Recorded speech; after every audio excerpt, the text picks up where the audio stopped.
안녕하십니까? 모든 것을 신뢰로 다가가는 신뢰TV에 공부하는 공인중개사 안순옥입니다. 오늘도 재개발 재건축 내용으로 왔는데요. 오늘은 감정평가액 산출에 대해서 알아보려고 합니다. 한 권으로 끝내는 재건축 재개발이란 책을 참고 도서로 해왔고요.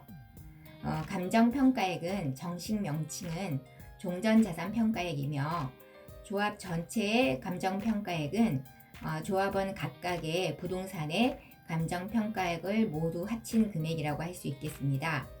그리고 감정평가액이 높을수록 조합원의 분담금은 감소가 되기 때문에 조합원에게는 감정평가액이라는 요소가 중요하고, 그렇지만 감정평가액의 예측은 사업성 분석이 어려운 부분도 있습니다. 집합 건물은 주변의 거래 사례와 비교를 하는데요. 거래 사례 비교법으로 하는데 인근 구역에서 실제 거래된 사례와 비교해서 가치를 평가하는 것입니다. 예를 들어 옆동의 동일 빌라가 2억에 매매가 되었다면 내 빌라도 2억에 감정평가가 되는 것이죠. 그리고 재개발에 있어서 재개발 구역의 인근 구역의 거래 사례를 참조를 합니다.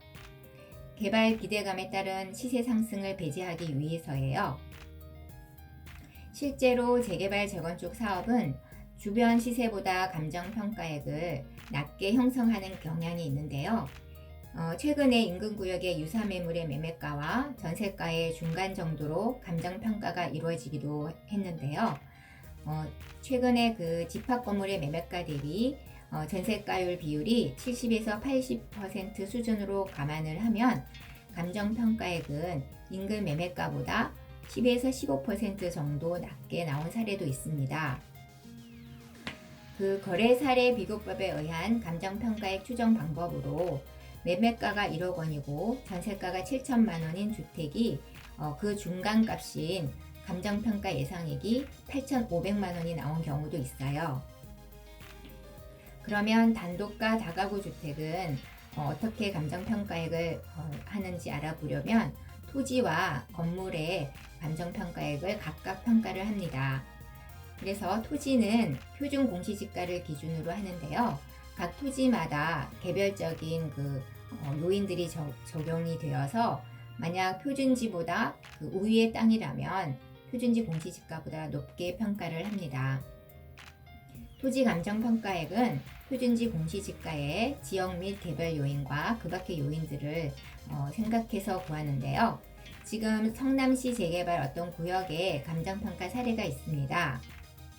토지의 그 감정평가액은 1억 4,700만 원 정도가 되고 해당 토지의 공시지가가 1억 3,400만 원 정도로 지금 현재 여기에 있는 모든 그 공시지가의 그 10% 정도가 감정평가액이 더 높습니다. 그렇지만 부동산 경기가 나쁠 때는 이 감정평가액이 공시지가보다 낮을 수도 있다고 합니다. 그러면 건물의 감정평가는 어떻게 할까요? 건물의 감정평가는 원가법이라는 것으로 하는데요.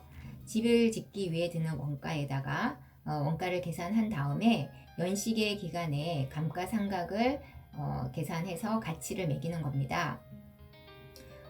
그리고 콘크리트 구조의 사용 가능 연수를 이렇게 연식에 따른 건물의 감정평가액 예상치가 있는데요. 한 36년에서 40년이 된 건물일 경우 50만원에서 60만원 정도로 평당가가 책정되어 있고요. 15년에서 20년의 경과 연수가 지난 건물일 경우는 평당 가격이 140만원에서 160만원 정도로 예상하고 있네요. 그래서 토지의 가치와 건물의 가치를 모두 합쳐서 이렇게 단독이나 다가구의 주택의 감정평가액을 산출합니다. 그러면 이 단독이나 다가구의 감정평가액 추정 방법은 건물일 경우는 연식별 예상평당가에다가 연면적을 곱하고요. 토지인 경우에는 공시지가에서 비율을 곱하여서 토지 면적을 곱하면 이렇게 건물과 토지의 감정평가액을 합쳐서 단독이나 다가구의 감정평가액을 추정합니다. 예를 들어 보겠습니다. 집합 건물이 아닌 계산이 복잡한 단독이나 다가구 주택을 예를 들 텐데요. 토지 면적이 20평이고 공시지가가 평당 1,000만 원, 건물의 연면적은 30평이고요. 건물 연수는 25년이라고 할 때 토지 감정평가에 의해서 인건 다가구 주택 거래 가격이 공시지가의 100% 수준에서 거래가 되었다고 하면 토지의 감정평가액은 평당 공시지가인 1,000만 원에다가 비율인 100%, 토지 면적인 20%를 곱해서 2억 원이 나옵니다. 그러면 건물의 감정평가액은 25년이 됐을 때 그 평당 110만 원이 나와 있는데요. 예상가로 약간 보수적으로 계산을 해서 위험 부담을 줄이기 위해서 이렇게 100만 원으로 계산을 해보겠습니다. 그러면 건물 감정평가액은 연식에 따른 평당 예상 가격인 100만 원에다가 건물의 연면적인 30평을 곱하면 3천만 원이 나와서 이 단독이거나 다가구일 때 감정평가 총액은 2억 3천만 원입니다. 그러면 다음으로 모든 조건은 똑같은 경우에 토지의 그 감정평가액에서 인근 다가구 주택 거래가가 공시지가의 110% 수준에서 거래가 되었다고 하면 공시지가 평당 공시지가 1,000만 원에서 비율인 110%를 곱하고 토지 면적 20평을 곱하면 2억 2천만 원이 나옵니다.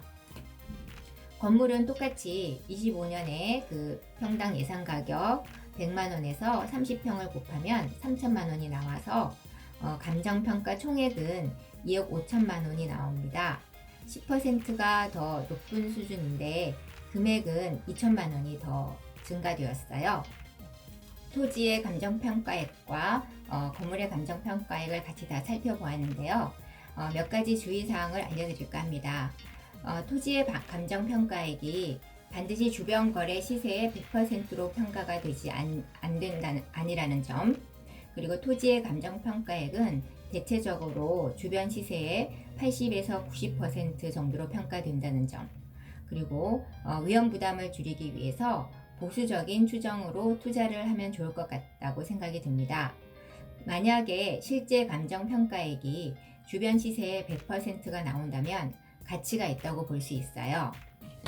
감정평가 시점에 실제 거래가 공시지가보다 낮은 가격으로 이루어진다면 이 계산법이 틀릴 수도 있어서 시장의 흐름에 따른 거래가와 공시지가의 비율을 적절하게 조절하는 융통성도 필요하다고 봅니다. 오늘은 감정평가액에 대해서 알아보았는데요. 재개발 재건축을 여기에 투자하기 위해서는 많은 공부가 필요하고 정보도 필요하다고 생각이 드네요. 좋아요와 구독 꼭 부탁드리고요. 저는 다음 시간에 찾아오겠습니다. 감사합니다.